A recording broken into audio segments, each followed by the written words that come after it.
Hi everyone, I'm Mr. Danza, and today we're going to be talking about variables in Python. So to start off here, I'm going to declare some variables. The first one I'm going to type, let's say, name, and I'm going to use the assignment operator, which is an equals sign. I'm going to go ahead and assign that to, and in quotation marks, I'm going to type name. So I'll say Mr. Danza. All right, whenever we are storing a variable as a string, we're going to write it in quotation marks. And my light just went out, so I'm going to have to stand up. The timer always goes off in my classroom, so I have to raise my hands in order to make things work. Oh man, I'm going to have to delete this one. No, you know what? We're going to go ahead, first attempt, we're going to go ahead and do it. So, name is going to be Mr. Danza. Let's write another one. Let's say age. Age is my assignment operator, and we'll say 29. Not saying that's my age or anything.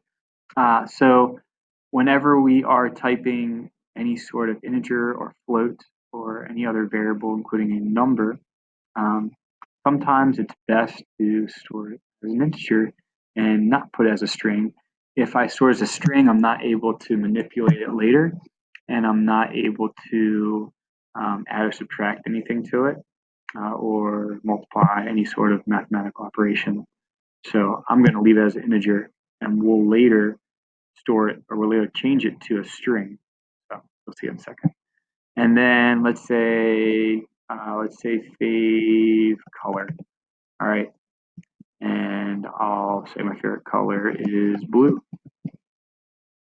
Now I wrote this variable instead of writing favorite color. A variable has to be one word, so I wrote it together. But you may have noticed I used a capital letter for color. That's called camel case.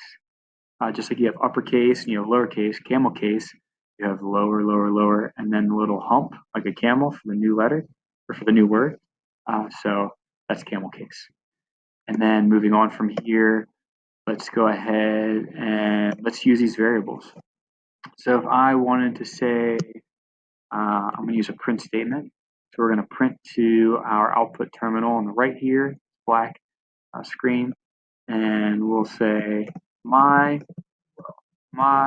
name is, use the concatenation symbol outside of the quotation marks. I'm sorry, and I'm going to concatenate that with name. Now, concatenation, the symbol for concatenation is a plus symbol.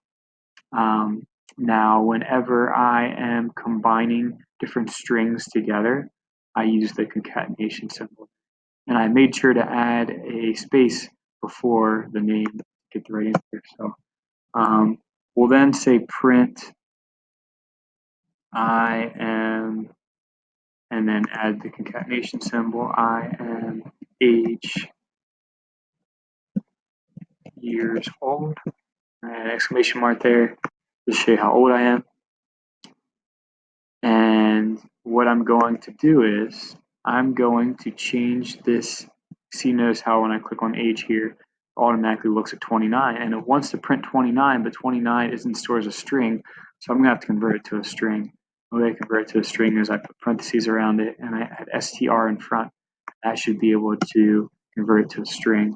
And then I'm going to say print and say my favorite color is, I'm going to concatenate that with fave color.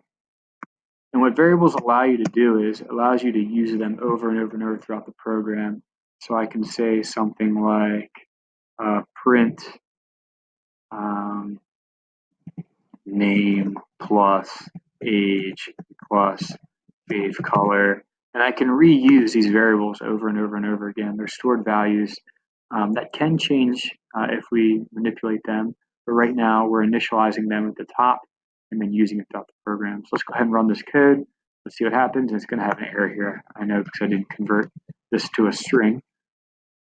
Let's try it one more time. That's why we always debug and run the program. And this is what I have left. So it says my name is Mr. Danza. I'm 29 years old. My favorite color is blue. Okay. And at the end here, I just showed that it will always be stored if I wanted to add another print statement and just say print Let's say print name again, it would print Mr. Danza another time as well. So went ahead and ran it and said Mr. Danza here at the bottom again. So this is an intro to variables in Python. Look forward to seeing you with our next lesson.